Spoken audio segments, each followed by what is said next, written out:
My name's Ellie. I'm 29. I work as a surgical nurse, the kind of person who holds beating hearts and whispers calm into chaos. I've seen lives end and begin in the span of a single breath. But nothing prepared me for the kind of betrayal that doesn't happen in an operating room. It happens at the dinner table. It happens in the hospital lobby. It happens when the person whose life you saved looks you in the eye and gives someone else the credit. Let me back up. A year ago, my brother Kyle was dying. His kidneys were failing. Badly.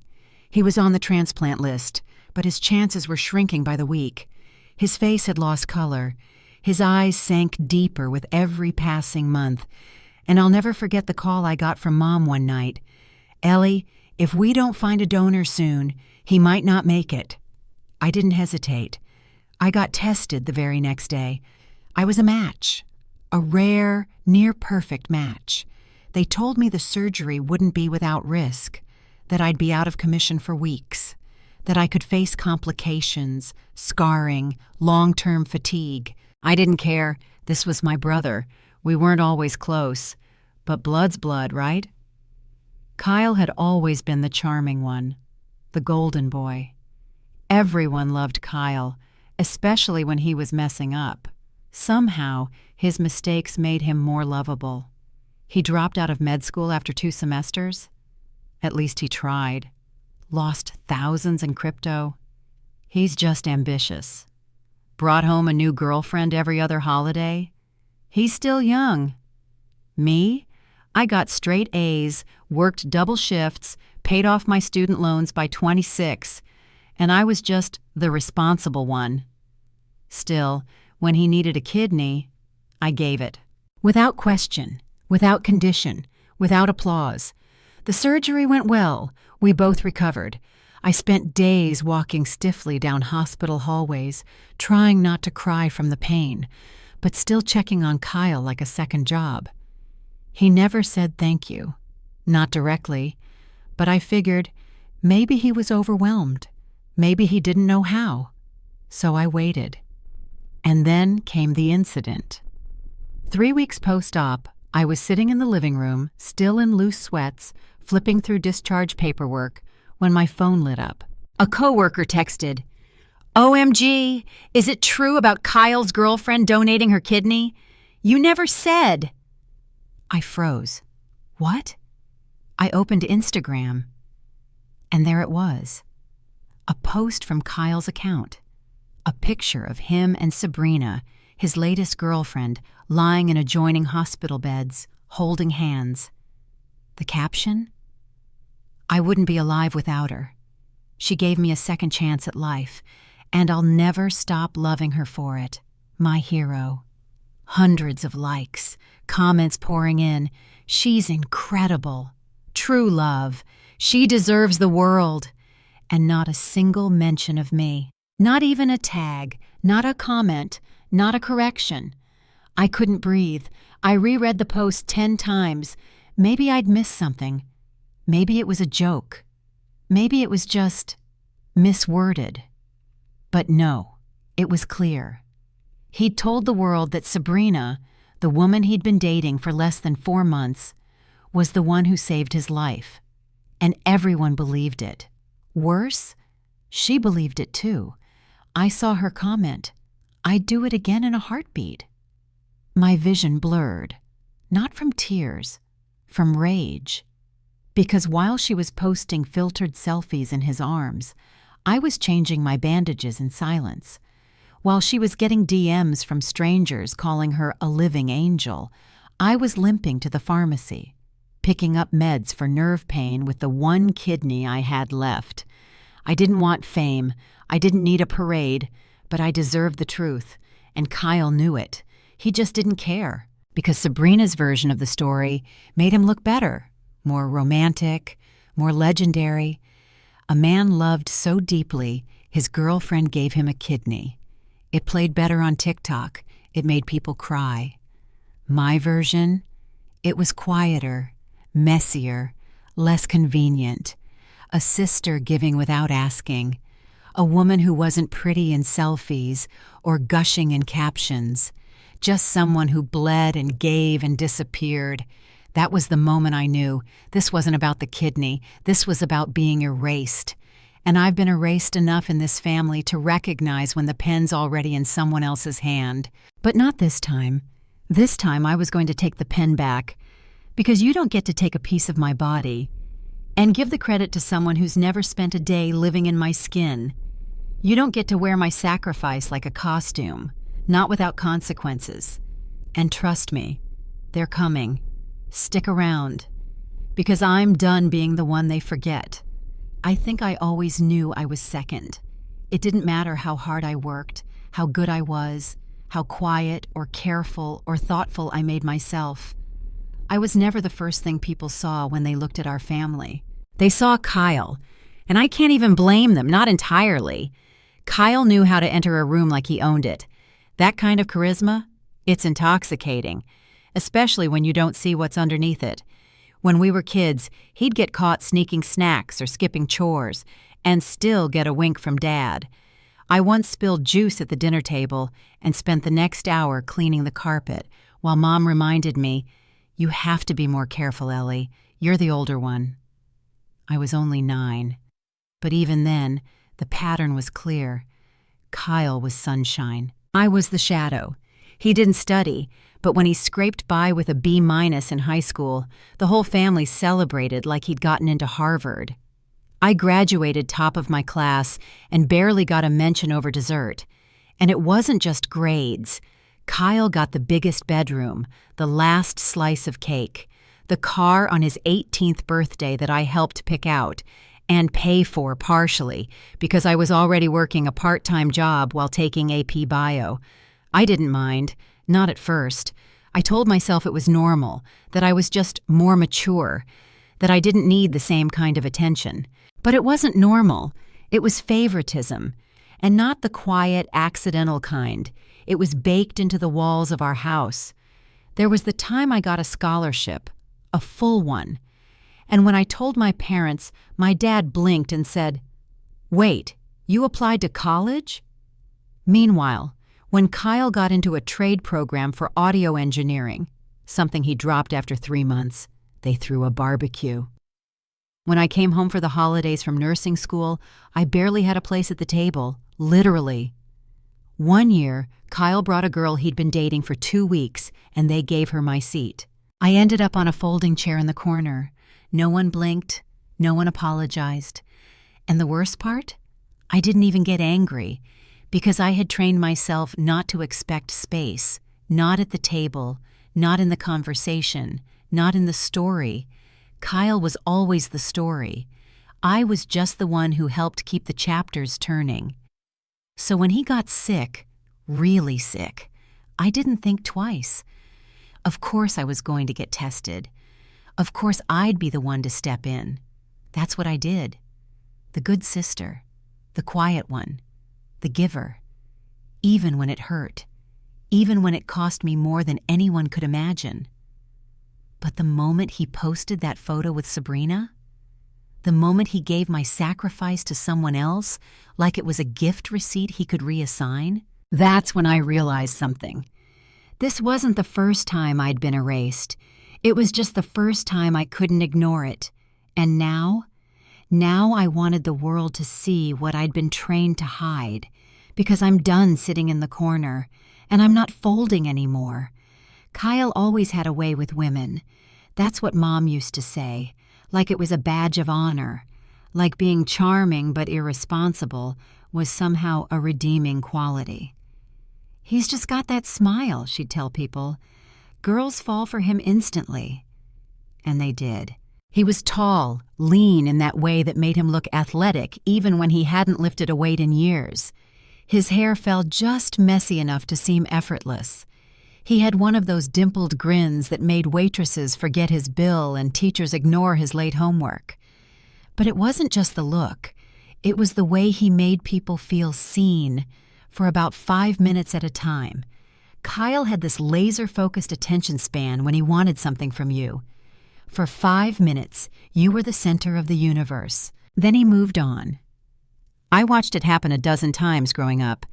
There was Lindsay, the girl from summer camp who gave him her silver necklace. He ghosted her after 2 weeks. Then Maria, the pre-med student he met at the gym who tutored him in chemistry. He broke up with her the night before her MCAT. Then Amanda, who spent every weekend driving him to job interviews and paying for gas. He called her clingy and blocked her after Christmas. He always landed on his feet.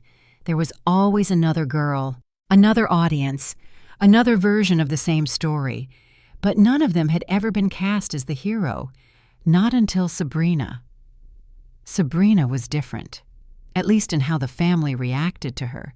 She was sweet, sure, blonde, big eyes, worked at a local boutique, the kind of girl who used too many exclamation points in her texts and smelled like expensive lotion. But what really made her special, apparently, was that she knew how to perform. From the moment she stepped into our family home, she played the part. Laughing at Dad's jokes, helping Mom in the kitchen, taking selfies with Kyle while he pretended to hate it, and they loved her. Immediately. I remember the first time I saw them together. I'd stopped by to drop off something, gauze pads, ironically, for Kyle's post-op care. Sabrina was curled up on the couch wearing his hoodie, legs tucked underneath her, looking like a Pinterest ad for perfect girlfriend. She smiled like she'd known me forever.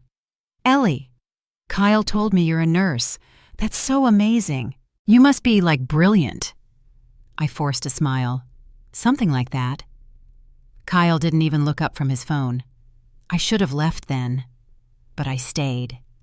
Long enough to hear Mom say, later that evening, "That girl's a keeper. Can you imagine?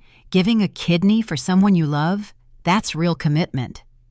I choked on my water. "Excuse me?" Dad chimed in without missing a beat. "Kyle told us she matched. They're lucky, really.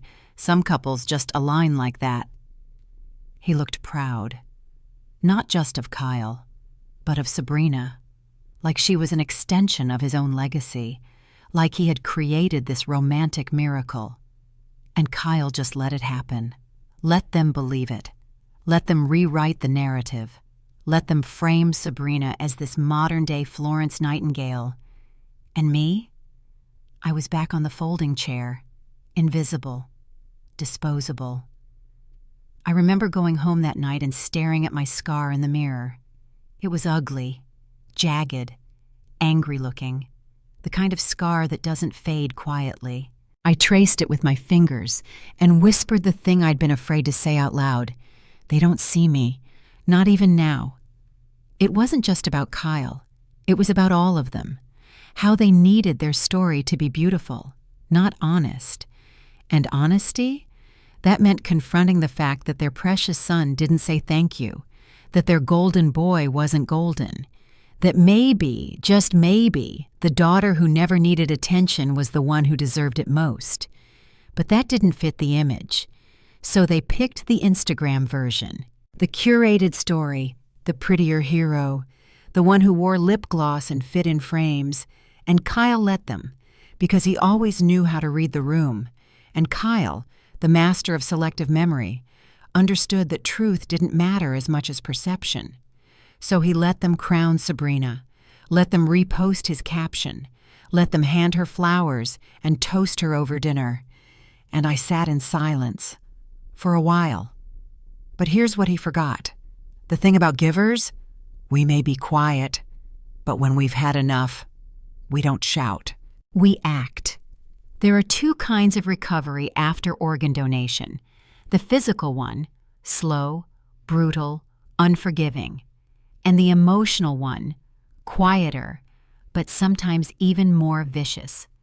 Nobody tells you how it feels to wake up missing a part of yourself and realize that you gave it willingly, only to be forgotten immediately after. The first few days post-op, the pain was a fog. Every breath felt like a reminder that I was no longer whole. They'd made the incision low, horizontal across my left side, a surgical scar that looked clean but throbbed like it had teeth. Getting out of bed was a negotiation. Walking to the bathroom took 20 minutes. Laughing, coughing, or, God forbid, sneezing felt like getting punched in the stomach by a ghost. I couldn't lift anything heavier than a coffee mug for almost a month, and I did it alone. Kyle had Sabrina. She hovered over him like a reality show contestant competing for best supportive girlfriend. I saw the pictures. Everyone did. Instagram updates, stories tagged with #recoverytogether, videos of her feeding him soup while he smirked like a content house cat. Meanwhile, I was at home, navigating my tiny apartment with one arm cradled to my side, popping Tylenol, changing my own dressing, heating up pre-packaged soup with a shaking hand and hoping I didn't spill it. Not a single visitor. Not from Kyle. Not from my parents. Not even a text to check if I'd made it home okay. I wasn't surprised, but I was still devastated. I thought, naively, that the act itself would earn me something. If not respect, then at least recognition, gratitude, a moment, one day. But apparently, even giving a piece of your body wasn't enough to make them see you. I remember staring at the ceiling fan one night, counting the slow rotations as tears rolled into my hairline, not from the pain, but from the silence, the kind that's so loud it feels like rejection, the kind that tells you over and over, you don't matter, you never did. The world outside didn't know, of course. They thought Kyle's girlfriend was the donor, thought she was the brave one, the generous one. She was getting bouquets from strangers and messages like, I wish I could be that selfless. And me? I was trying to stand up without passing out. There's a moment, about 2 weeks in, that I'll never forget. I was trying to take a shower. I'd run out of waterproof bandages, so I was carefully taping a plastic bag across the site, one strip at a time. My skin was still tender, my hands shaking. I looked up into the mirror and didn't recognize myself. My face was pale. My eyes had dark circles under them. My hair was matted from sweat and sleep. I looked broken. But more than that, I looked erased. And I whispered, not to anyone in particular, just to the girl staring back at me, you let them do it again. Because that's the truth I hadn't wanted to face. It wasn't the first time I'd put myself last. It wasn't the first time I gave until it hurt and hoped someone would notice. This was just the first time the scar was visible. And still, no one came. The worst part? I didn't even expect them to anymore. A week later, I returned to work. Not because I was ready, but because staying in that apartment was starting to feel like drowning. The hospital let me ease back in. Administrative tasks, inventory work, limited hours. My coworkers were kind. One nurse, Sam, brought me coffee every morning without asking. Another, Linda, gave me a heating pad she said she used after her C-section. I wanted to tell them the truth. I wanted to say, it was my brother. I gave him a kidney. That Instagram post? It's a lie. But I didn't. Because by then, I'd learned the truth only matters if people want to hear it. And most people, they prefer the prettier version. Sabrina was easier to love, easier to celebrate, easier to believe. She was in the pictures. I was in the shadows. And Kyle made sure it stayed that way. So I kept working, kept healing, kept pretending I wasn't falling apart inside. Until the day a package showed up at my apartment. No note, no sender, just a small box. Inside, a pink hoodie, Kyle's hoodie, the one Sabrina had been wearing in those photos, folded neatly, still smelling like her perfume. At first I didn't understand. Was this some kind of peace offering? A joke? A power move? Then I saw the tag, barely still attached. A sticky note taped to it that simply read, "Didn't fit anymore. Thought you could use it." That was the moment. That was when something broke. Not in a fragile, crying way, in a clean, final way. Because up until that point, I had assumed they were just careless, just ignorant. But this was intentional. They didn't just forget me, they were mocking me, treating my sacrifice like a gift card, something to be passed around once it had served its purpose. And I stood there, in that dim apartment, holding that hoodie with shaking hands and realizing they expected me to disappear, to let this go, to tuck it away, to be grateful for the chance to help. But I wasn't disappearing. Not this time. Not anymore. They say lies move faster than the truth. I didn't believe it until I saw Sabrina's face on the front page of a local magazine under the headline, "Love So Deep It Hurts, the woman who gave her kidney to save her boyfriend." There she was, hair curled, eyes dewy, lips slightly parted in the kind of expression that screams soft vulnerability. She wore a flowing pastel dress and a silver pendant that I recognized because it used to be mine. In the article, she recounted her journey from discovery to donation to recovery. She talked about the fear, the courage, the love. She even shared a quote that made my stomach turn. "I knew I'd do it, no question. When you love someone, you give them what they need, even if it means losing part of yourself." They printed that in bold, in italics. They centered it under her photo like a goddamn altar. And Kyle? He wasn't just supporting the story, he was feeding it. He gave a quote, too. "She saved my life, but also showed me what love really looks like." I couldn't breathe.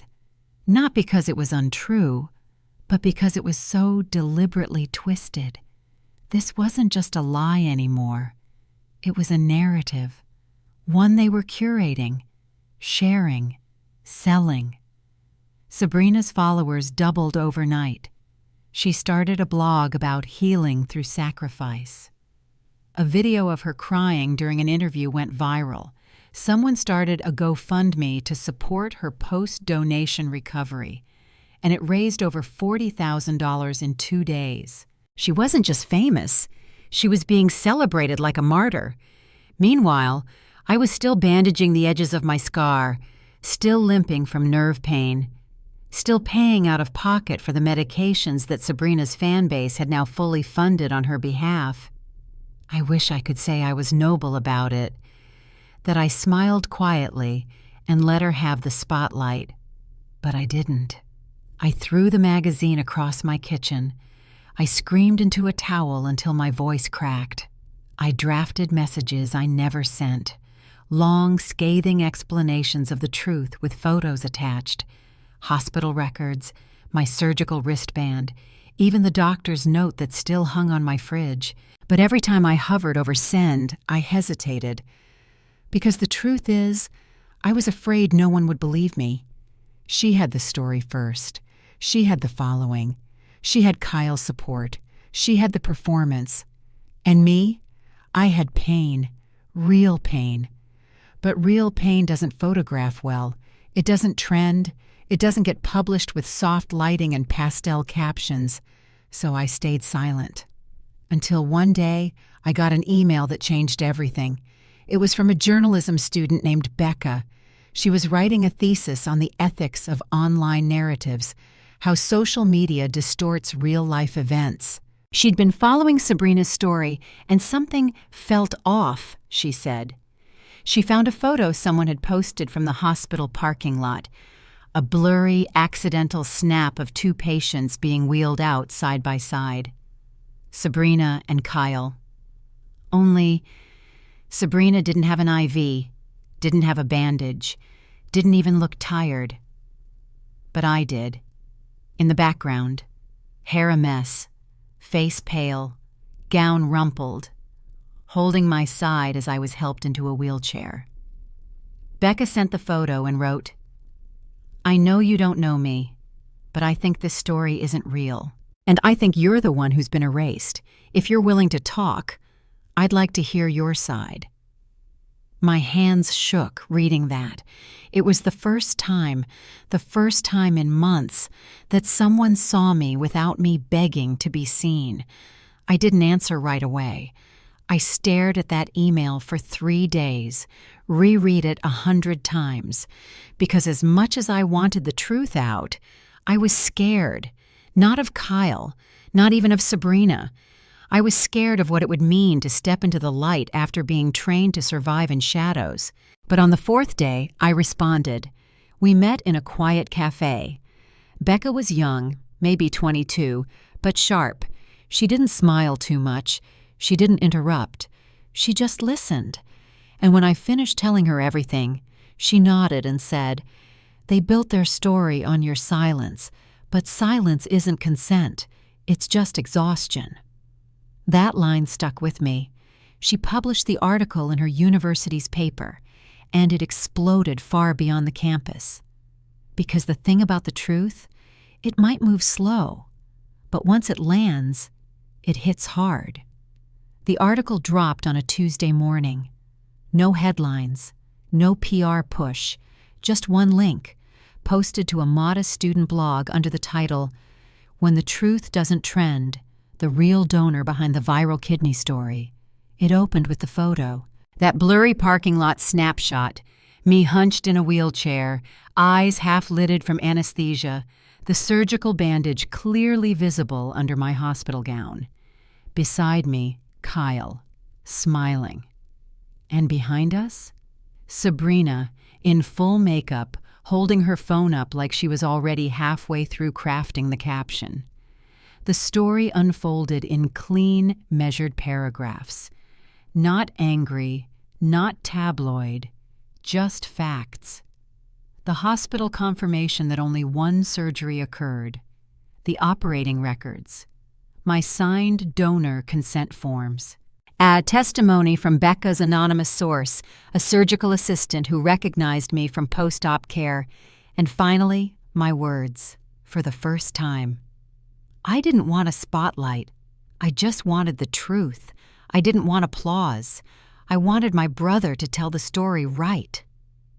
It wasn't long, but it was undeniable, and it lit a fire. At first it was small, a few hundred shares, comments like, "Wait, this doesn't match what they said before. Why would they lie about something like this? I donated blood once, and my name was in the hospital newsletter. How do you fake a kidney donation?" Then it got picked up by a larger campus blog. Then a medical ethics forum. Then Reddit. Within 48 hours, the story had gone viral. Again. But this time, it was mine. I didn't watch the views climb. I didn't refresh obsessively. I stayed off socials completely. Because I didn't want this to become a war of optics. It wasn't about being louder. It was about finally being heard. Still, word got back to me fast. Sabrina's GoFundMe was paused for verification issues. Kyle locked his Instagram. The comments under their posts turned vicious. Not just disbelief, but betrayal. "You let people donate to you under false pretenses?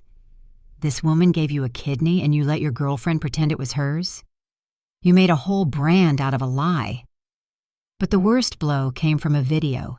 A shaky, unfiltered live stream Sabrina posted 2 days after the article went viral. She sat on her bed. No filters, red eyes, hair tied back, no music, no candles, no pastel branding, just raw panic. Okay, I just want to say, I didn't lie, okay? Kyle told me that the match was confidential. I didn't ask questions. I was just trying to help him recover, and then he posted that caption, and it felt so real.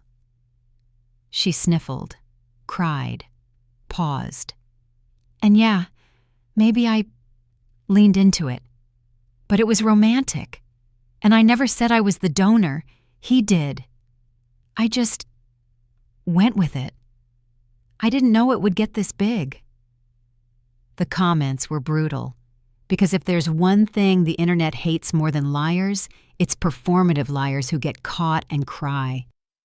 She tried to walk it back, tried to repost quotes from mental health pages, tried to position herself as a victim of manipulation, but it didn't work, because somewhere in the middle of the outrage, Someone found a clip, an interview she gave to a podcast a week after the transplant, where she said, on record, "When I woke up from the surgery, the first thing I did was reach for Kyle's hand.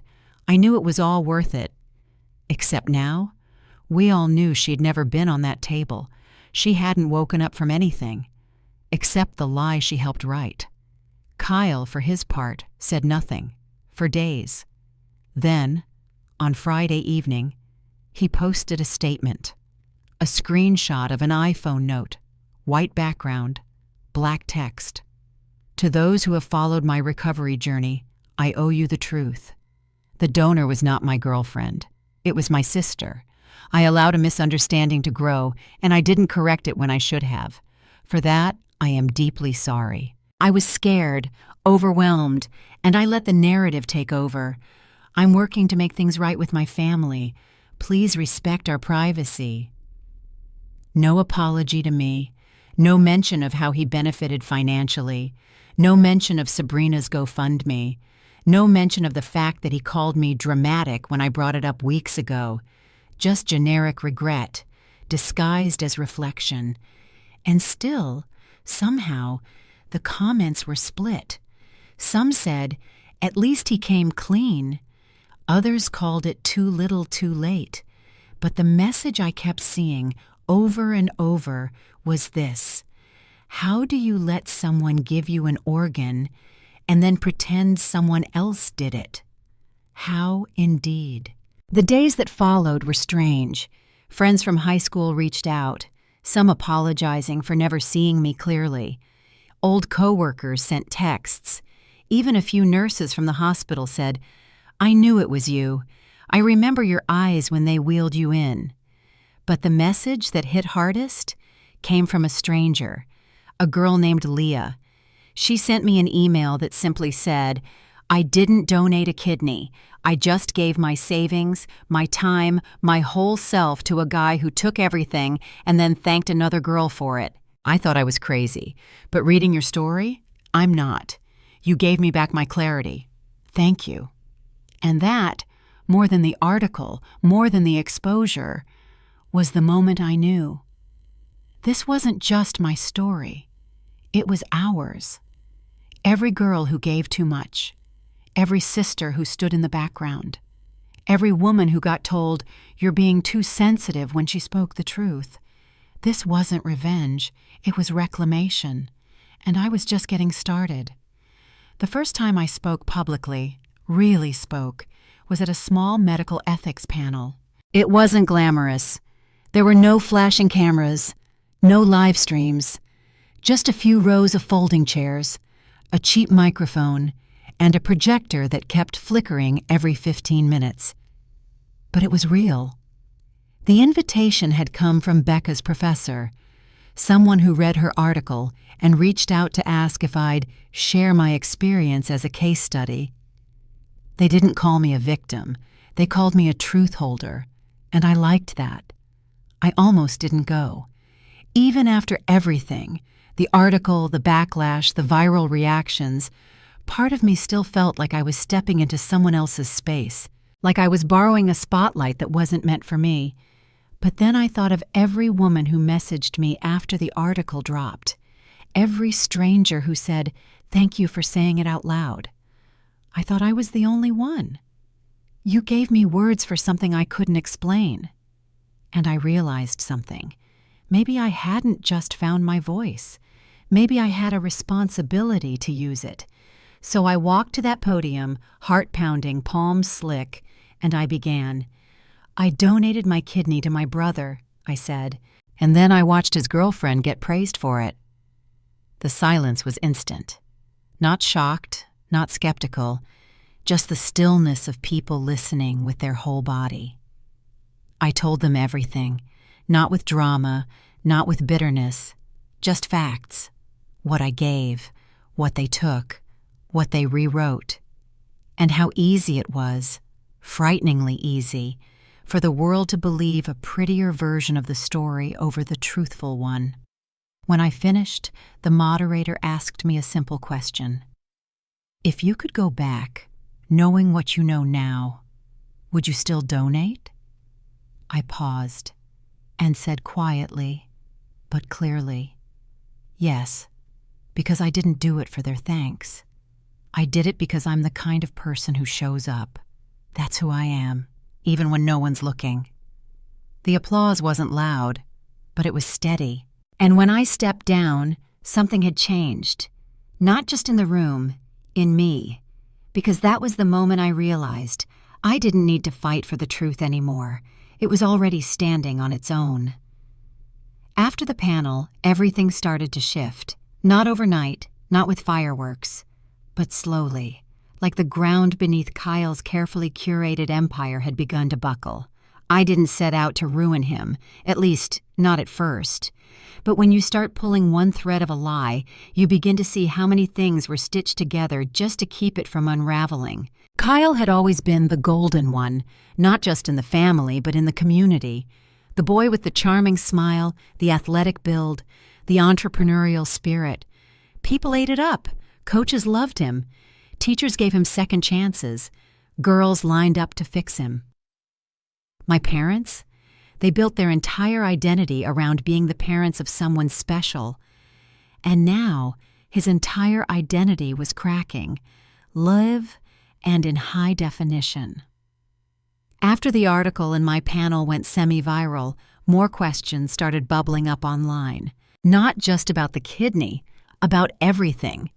People started revisiting old interviews, posts, timelines, and they found inconsistencies. The startup Kyle said he co-founded? Turns out he was just a social media consultant who got booted after 2 months. The mentorship program he launched for young men? It was actually a podcast with 3 episodes and a bunch of motivational quotes stolen from Pinterest. Even the video tribute he posted to Sabrina, where he claimed she held his hand during surgery, time-stamped by hospital staff as occurring hours after the operation had already ended. At first he stayed silent. Then, when the pressure got too heavy, he posted another iPhone note. This one longer, denser. It opened with, "The internet can be a harsh place. I never meant to mislead anyone." And ended with, "I'm stepping back from public life to focus on healing and accountability." No acknowledgement of what he'd taken from me. No apology. No ownership. Just a slow fade out, like a magician ducking behind a curtain after the trick fell apart. But I wasn't done, because while he was stepping back, I was finally stepping forward. My inbox filled with invitations. Podcasts on medical ethics, panels about gender and erasure, a local university offering me an honorary commendation for advocacy. The moment that hit me hardest, though, a handwritten letter from a woman named Teresa. She was 58, a retired nurse. She wrote, "I watched my brother get credit for saving our father's life, even though I was the one who found him, stabilized him, and kept him alive until the ambulance came. My family gave him the hero title. I got a nod. Reading your story, it healed something old, something I never thought would be seen." That letter sat on my nightstand for weeks, because it wasn't just about Kyle anymore. It was about the system that let people like him thrive, that rewarded charm over character, performance over truth. It was about the women who held it all together and got left out of the thank you speeches. And the more I saw it, the more I realized Kyle's entire legacy was built on my silence. Not just with the kidney, but with everything. All those years I'd helped him study, or covered for him, or cleaned up his messes so our parents wouldn't worry. Every time I stayed quiet to keep the peace, every time I made myself small so he could shine, he didn't succeed in spite of me. He succeeded because of me, and I was done letting that be the footnote. One day, I got a call from a documentary filmmaker. She'd been following the story, said she wanted to make a short segment, just 20 minutes, about truth reclamation. I hesitated. I didn't want it to feel exploitative, but then she said something that stopped me. We've interviewed 5 other women who've had their medical or professional contributions credited to male counterparts, and they all said your story gave them the courage to come forward. That was it. I said yes. We filmed in my apartment. Nothing fancy. Just me, sitting by the window, scar visible, voice steady. I didn't tell Kyle, didn't warn Sabrina, didn't call my parents, because this wasn't a family matter anymore. This was public, because they made it public the moment they went viral off my body. The documentary dropped on a Sunday, 20 minutes, no dramatic music, no animation, just my words, my face, my truth, and one line, the one that got quoted the most. You don't get to build your legacy on my sacrifice and then ask me to stay quiet about how the foundation cracked. By Monday, Kyle was trending again. But this time, not as the golden boy, as the fraud. Sabrina? She deleted her social media accounts. Rumor had it she moved cities. Kyle tried to pitch a redemption arc podcast, but was dropped by his sponsors within days. And me? I was finally sleeping through the night, because I didn't need them to fall. I just needed to stop carrying the weight of keeping them upright. I didn't plan the family meeting. Mom did. After the documentary dropped and Kyle's image crumbled like wet paper, she called me, voice trembling, like she'd just seen a ghost. "We need to talk," she said. "All of us, in person." I almost said no. I should have said no. But a part of me, the little girl who once cleaned juice off the carpet while Kyle got a hug for dropping his glass, still wanted someone in that house to look me in the eye and say, "You were right." So I said yes. The house hadn't changed. Same beige carpet, same brown recliner, same picture of Kyle's high school football team framed on the wall, like he was still the town's golden boy. My graduation photo, still missing. They were all already seated when I arrived. Mom on the couch, Dad stiff beside her. Kyle slouched in the armchair across from them, staring at the floor like it might explain how his life unraveled in 3 weeks. No Sabrina. I took the empty dining chair, not a part of the triangle, just outside it. Fitting, really. The silence stretched. Then Mom cleared her throat. "We didn't know," she said softly, "about the donation. We thought it was her." I blinked. "You thought a woman who had known him for 4 months just magically matched and offered to give away an organ? And that was believable to you?" She flinched. Dad shifted. Kyle didn't move. "He said it was her," Mom whispered. "We didn't question it." "No," I said, voice like ice, "because questioning it would have required seeing me, and you've never been good at that." Another silence, the kind that chokes. Then Dad spoke. "We thought you didn't want attention." I laughed. It was sharp, bitter. I didn't want attention. I wanted acknowledgement. I wanted the truth. I wanted not to sit alone after major surgery while the girl who did nothing got flowers, money, and praise for a thing I bled for. Kyle finally looked up. His eyes were bloodshot, his jaw tight. I didn't think it would blow up like this. I stared at him. "No, you didn't think, period." He didn't argue, didn't even blink. Mom wrung her hands. "Ellie, this got so big. It spiraled, and now everyone's looking at us like we're monsters." "Then maybe stop acting surprised when your reflection finally shows up." She recoiled like I'd slapped her. "We made mistakes." "No," I corrected. "You made choices, over and over. You chose him. You chose the prettier story. You chose silence when I needed support. That's not a mistake, that's a pattern." No one spoke, so I kept going, because now that I'd started, I couldn't stop. I didn't ask for this platform, but now I have it. And I won't apologize for telling the truth. I'm not sorry Kyle's reputation is broken. I'm sorry it took this long. Kyle opened his mouth, closed it. "I should have told them," he muttered. "Yes," I said. "You should have told them. You should have posted the truth. You should have called me the moment it happened. But instead, you let her wear my pain like a dress, and now that it's stained, you want to hand it back." He looked wrecked, but I didn't care, because I wasn't here to fix him. I was here to reclaim myself. "So what now?" Dad asked. "Now?" I stood. "Now I go home. I keep speaking. I keep working. And you, all of you, get to sit in the silence you built for me." Mom's eyes filled. "Ellie, we still love you." I smiled. It didn't reach my eyes. "I know, but love without truth isn't love. It's convenience." Then I walked out, and no one followed me. Outside, the air felt different, lighter, sharper. I'd been holding my breath inside that house for years.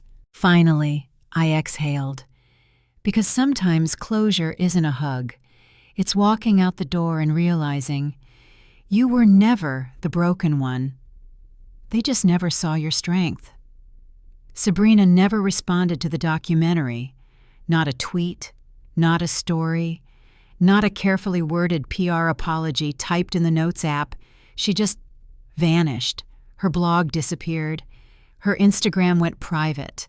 The GoFundMe refunds were processed quietly, and a note was added by the platform. Fraudulent representation by campaign beneficiaries. The world had moved on from her, and somehow that felt more satisfying than any public takedown could have, because silence, in her case, was its own confession. But that wasn't what I focused on anymore. I had bigger things to do. The week after I walked out of the family meeting, I gave a keynote speech. It wasn't supposed to be a big deal, just a small gathering for women in healthcare, a regional conference. But the room was packed. Nurses, students, trauma survivors, even a few doctors. They filled the seats, not because I was famous, but because I was proof. Proof that quiet people don't stay quiet forever. Proof that truth, no matter how buried, has a way of climbing out. Proof that dignity doesn't need a spotlight. It just needs space. I stood at that podium, heart steady, scar visible, and said the words I had waited a lifetime to say. When I gave my brother my kidney, I gave him more than an organ. I gave him trust. I gave him my belief in the goodness of family, and he handed it to someone else like it was a party favor. The room was still, listening. What happened after wasn't just betrayal. It was erasure, a removal of my name from the narrative, a theft not of body, but of credit, of presence. And then I paused, looked out over all the faces, some tearful, some angry, some nodding like they'd lived it too. But here's the truth. You can erase someone from a photo, from a caption, from a dinner table, but you cannot erase someone from their own story, not if they choose to take it back. The applause was thunderous, not because I was loud, but because I was finally undeniable. Afterward, people lined up to speak to me. Some just wanted to hug me. Others whispered stories of their own, stories that had lived in their throats for years, afraid to come out. My ex-boyfriend used my code and got the promotion. My brother took credit for saving our dog. I was the one who gave it CPR. I raised my sister's kids, but my name's never in the family photo albums. So many stories, so many Ellies. And every time I heard one, I didn't feel bitter anymore. I felt strong. Because I'd survived the collapse, not of a building, but of a false identity. And I'd walked out with more than a scar. I'd walked out with my voice. Not long after, I was offered a book deal. Not a memoir, I told them.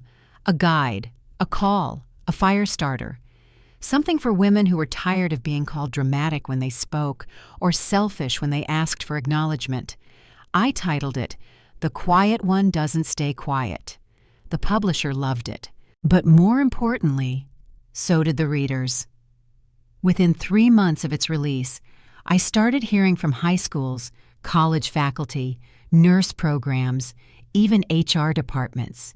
They wanted me to speak, to teach, to show their students and employees that invisibility is not a prerequisite for kindness. One of the strangest moments came from an unlikely source. I got a message from Sabrina's sister. It simply read, "I always knew she wasn't telling the truth. Thank you for holding the line." And that was all I needed from her. Nothing more. Because this wasn't about revenge anymore. It was about reclaiming space. And Kyle? Well, Kyle was still fading. Last I heard, he was trying to pivot his career into silent retreats and minimalism. Someone told me he was living in a cabin upstate. Whether that's true or not, I don't care, because for once, I don't orbit around him. His silence is not my concern. His healing, if it ever comes, is not my responsibility. And his legacy? It's no longer built on my back. That's the victory. Not the downfall of liars, not the collapse of a false image, but the quiet, steady, undeniable rise of someone who should have been seen all along. Someone like me. Someone like you. Because you don't need to shout to be right. You just need to refuse to be silent any longer. You'd think telling the truth would feel like closure. Sometimes it doesn't. Sometimes it feels like standing in a house after a fire. The flames are gone, the walls still standing, but everything inside is blackened and quiet. The silence after the explosion is almost louder than the blast itself. That's what the days after the documentary and keynote felt like. There was no more applause, no new outrage, no new comments. The internet had moved on, but I hadn't. Not entirely. I started noticing things, small fractures in places I hadn't realized were still tender, like when I walked past the park where Kyle and I used to ride bikes as kids, and my body instinctively slowed, remembering how I always had to ride behind him so he could lead the way. Or when I visited the grocery store and saw a high school friend, someone who had reposted Sabrina's fake hero photo with 1,000 heart emojis. She didn't meet my eyes. She ducked behind the cereal aisle. The truth doesn't just rewrite history. It rewires relationships. I wasn't angry anymore, but I was changed. Detached, maybe. Lighter, but a little lonelier, too. Because telling the truth cost you something. Not always fans, not always money. Sometimes it cost you the illusion that people really knew you at all. And then there was my parents. After the family meeting, things didn't magically repair themselves. There were no weekly dinners, no tearful reunions, no group hugs. But they did call. Small calls, short ones. Mom asked how my book launch went. Dad forwarded me an article about medical storytelling. I didn't block them. But I didn't invite them in either. Because rebuilding trust isn't like flipping a switch. It's like growing something in soil that was poisoned, slow, uncertain, and never quite the same. I kept showing up to work, kept doing interviews, kept speaking. But at night when it was quiet, I sometimes thought about the version of me that never told anyone. The version that kept her head down, watched Sabrina take the praise, and just let it go. I wondered if she would have been happier, and the answer was always the same. No. Because survival isn't the same as peace. That girl, the silent one, would have rotted from the inside, and the world would have never known what it cost her to stay kind in the dark. But now they knew, and maybe more importantly, I did. There's a strange stillness that comes after you win, not the kind with cheering crowds or dramatic movie music, the real kind, the kind that lives in mornings when no one needs anything from you. In the slow boil of your own coffee, in your phone not buzzing with crisis or confusion, just you, breathing. For the first time in years, I had space. Not silence, space, room, a clearing. And I didn't rush to fill it. I didn't throw myself into another crusade. Didn't write a follow-up book, didn't post long victory threads on social media. I let the quiet stretch, and I lived in it, because for so long I had been a reaction to Kyle, to my parents, to Sabrina, to the world that didn't want to hear the messy version of a hero. But now I got to be the action. I redecorated my apartment, not the kind of makeover you post on Pinterest, the real kind. I bought a second-hand armchair and placed it by the window, exactly where the morning light hit. I hung up my hospital bracelet, the one they gave me on the day of the surgery, and framed it in gold, not as a shrine, but as a receipt, proof of what I gave and what I kept. I planted a small herb garden on my balcony. Basil, mint, rosemary, things that require attention, not dramatic effort, just presence. And maybe that's what healing really is. Not fireworks, not closure, just being present with yourself long enough to stop needing anyone else's definition of who you are. One afternoon, I got a letter from a nursing student. She said, "I was going to switch majors because I thought I wasn't loud enough to be a leader. Then I read your book. You made me believe that quiet is powerful." I cried. Not the kind of cry that cracks your ribs, the soft kind. The kind that comes when you realize your pain became someone else's permission to live. And isn't that the best kind of legacy? Not attention, not fame, but permission. I went to therapy, real, consistent therapy, for the first time in my adult life. I told a stranger about the way I used to wait for Kyle to notice me, even as a child. How I memorized his schedules so I could predict the chaos. How I once hid a broken glass behind the fridge for a week so he wouldn't get blamed. The therapist didn't say much, but she did say this: "You were never invisible. They just chose not to look. But now, you're making people see." And that stuck with me, because even now, even with my name cleared and my story told, I still had moments where I wondered, would I have done it all again? And the answer, shockingly, was yes. Not because they deserved it, but because I do. I deserve to live in the body I gave without regret. I deserve to tell the truth, even if it's uncomfortable. I deserve to take up space, even if it's messy, even if it's loud, even if it's the first time in my life I'm doing so unapologetically. Kyle never called again. Sabrina stayed gone. My parents kept their distance, cautious and quiet, a form of respect I hadn't expected, but welcomed. And in their absence, something else grew.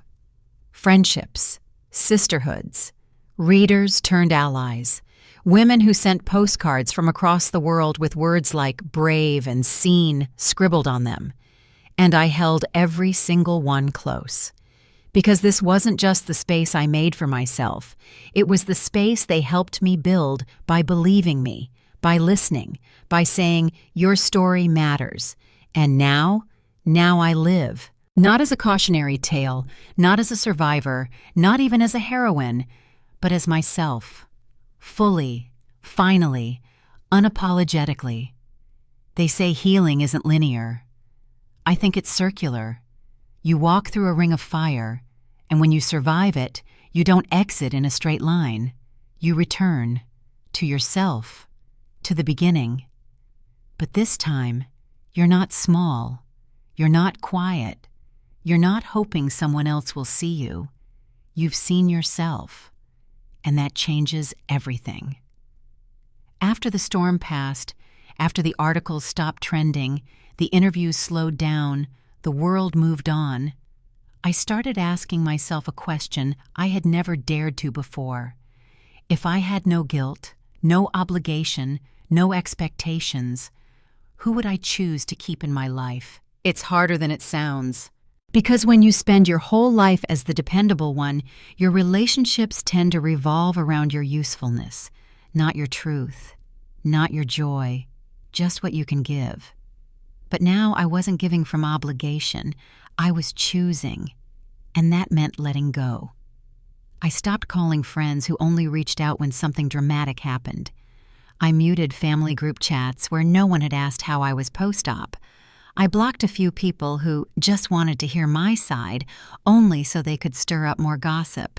Instead, I chose people who asked questions, who listened, who didn't flinch when I said, "It still hurts sometimes." Like Becca, the student journalist who started it all. She and I meet once a month now. We walk the same trail by the river, and we talk about ethics, silence, and which brands of chocolate chip cookies are truly worth the calories. Like Marcus, a nurse from my rotation team who quietly left a smoothie at my desk every shift during my recovery. One day I finally asked why. He shrugged. "You were in pain. I knew you wouldn't ask for anything. That's the most dangerous kind of person. The one who's always okay. They bleed the longest before someone notices." Like my therapist, who reminds me that boundaries aren't walls, they're doors, and I get to choose who has the key. And then there's me, the me I almost never knew, the version that doesn't flinch when praised, that doesn't apologize for being visible, that doesn't feel the need to be perfect before she can be present. I'm learning to live with her now, to let her pick the music, to let her wear red lipstick even when no one's coming over, to let her sit in a restaurant alone and order dessert first, because why not?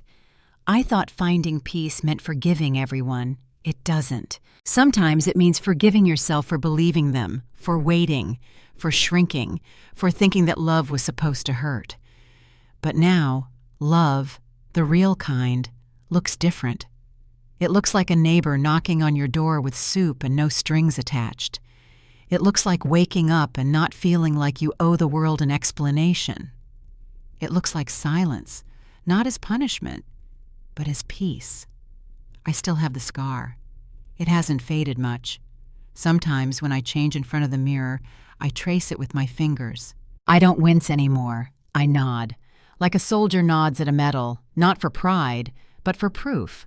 And when people ask about it, I tell them.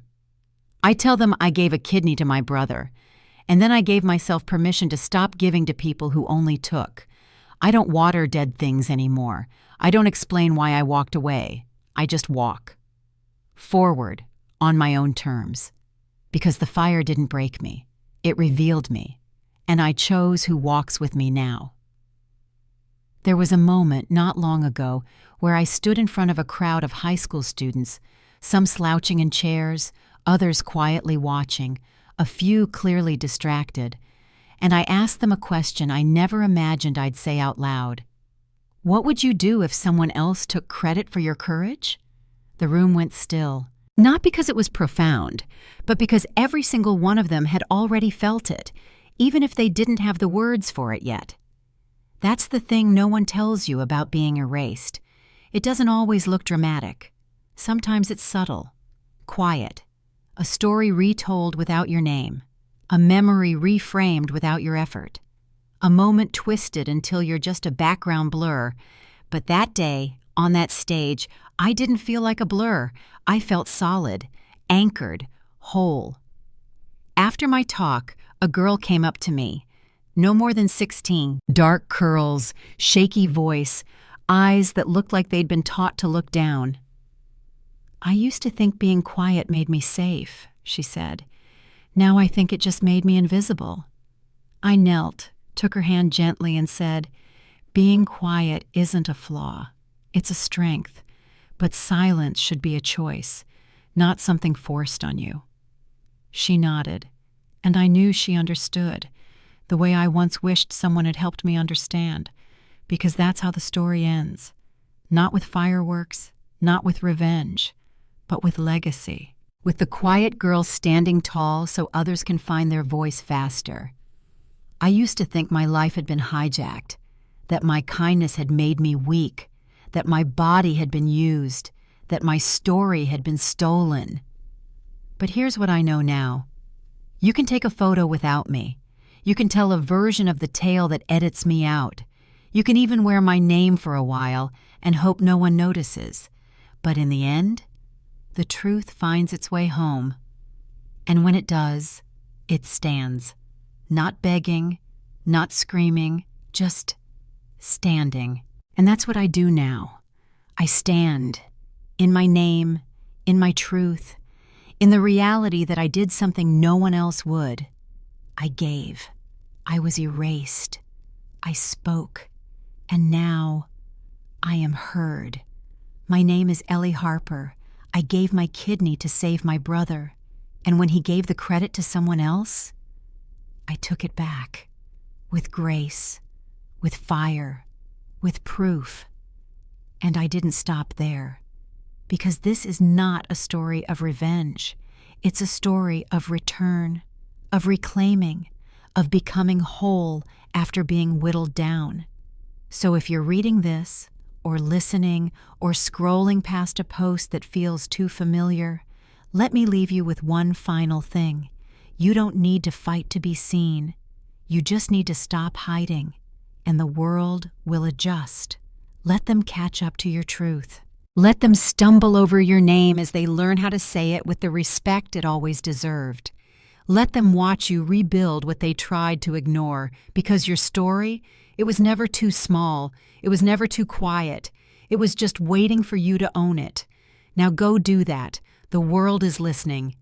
Finally.